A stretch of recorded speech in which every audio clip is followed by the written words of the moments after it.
વાત તમને કહું કે ઘણી વખતે શું હોય, તમે જોયું હશે કે રેશન કાર્ડમાં એવા પણ લોકો ઘૂસી જતા હોય જે સદ્ધર છે કે ભાઈ અમને આપો, કંઈક અમને આપો.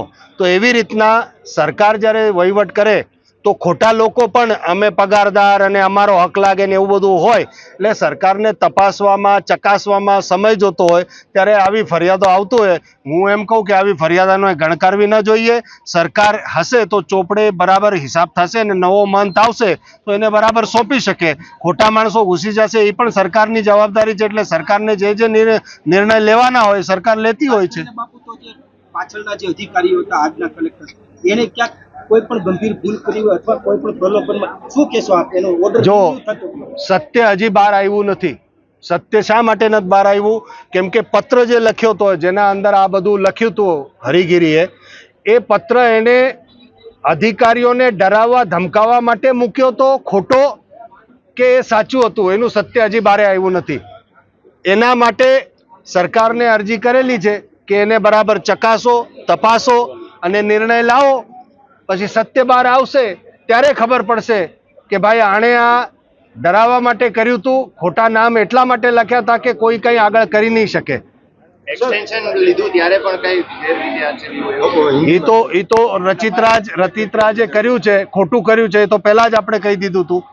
મહેશગીરી બાપુ, એક સવાલ છે. માની લ્યો કે ફરીથી કદાચ ગમે કારણોસર ઓર્ડર થાય તો પછી આગળ શું કરશે? હરિગીરી મહારાજનો ઓર્ડર પાછો થાય તો? હવે તો એકવાર થઈ ગયો છે એટલે તરત તો નહીં જ થાય. અને સરકાર ચકાસીને, મને તંત્ર ઉપર, સરકાર ઉપર પૂર્ણ વિશ્વાસ છે. અને મેં તો કેટલા વખાણ કર્યા તંત્રને, સરકાર આ હિંમતભર્યું પગલું છે કે તમે લીધું, અને આવા નિર્ણયો લેવા જ પડશે.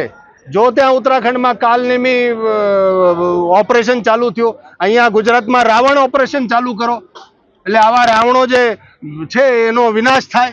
બાપુ, હવે આવતા દિવસોમાં ગુરુ શિષ્યની પરંપરા મુજબ મહંતની નિમણૂક ન થાય તો આપ કેવા બાપુ આની સામે? જો ગુરુ શિષ્ય પરંપરા મુજબ અહીંયા મહંતની પરંપરા થવી જોઈએ. એમાં બે કલમ છે. એક તો ગુરુ શિષ્ય પરંપરા મુજબ થાય, અથવા પછી દશનામ સંન્યાસી સાધુ હોય તો. પણ પહેલા પ્રાધાન્ય ગુરુ શિષ્ય પરંપરાને છે. એ કોઈ બચ્યા ના હોય તો પછી દશનામ સંન્યાસી હોવો જોઈએ. એની ચકાસણી થવી જોઈએ, ટ્રેક રેકોર્ડ હોવા જોઈએ. એવું નહીં કે આ બધી ગેંગે લખી દીધું ને થઈ ગયું ને એવું બધું, એવું ના હોવું જોઈએ. અને સ્થાનિક સંતોને પહેલા મહત્વ આપવું જોઈએ. અખાડાનું કામ છે સંરક્ષણ આપવાનું, ના કે જગ્યા પડાવી લેવાની પોતાના સાધુની. અરે હું એમ કહું, અખાડાનો એ હરિગીરી એમ કે અખાડે કા વિસ્તાર કરે. અરે ઘરની જગ્યા પચાવીને વિસ્તાર કરે. જાને ભાઈ મસ્જિદો લઈ લે, એને કન્વર્ટ કરી દે ને પછી બતાવ ને તારામાં હિંમત હોય તો. અને બાંગ્લાદેશ તમે જવાના હતા તો આ પાકિસ્તાન બાંગ્લાદેશ કેમ નથી ગયા? પોતે તો અહીંયા માલ મલાઈ ખાઓ ને ગરીબ સાધુઓને તમે આગળ કરો છો, ખોટી વાતો ફેલાવો છો.